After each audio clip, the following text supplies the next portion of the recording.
ну, как бы, отловить на уровне проекта невозможно. Это можно отловить только на уровне представить. Дальше, ну из лука или в тире все стреляют. Ну понятно же, что чем больше цель, тем легче в него попасть. Ну это же очевидно. Самый важный ресурс, с которым мы отсюда уедем, самый полезный, это человеческий, конечно. На проекте я познакомился с большим количеством интересных, креативных и, что самое важное, инициативных ребят, с которым, я надеюсь, в будущем получится реализовать полезные и интересные проекты. Я, безусловно, как маркетолог провожу такую некую связующую часть между журналистикой и маркетингом.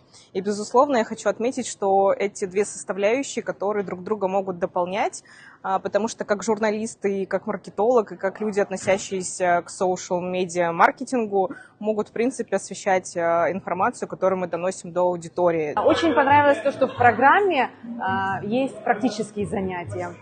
То есть, работая в команде, ты не совсем правильное слово, ты экспериментируешь с новыми идеями, с какими-то креативными подходами, выходя из зоны комфорта.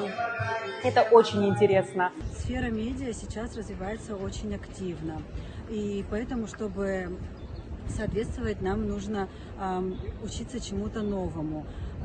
Новые медиа Абхазии как раз та площадка, которая может нам помочь в этом.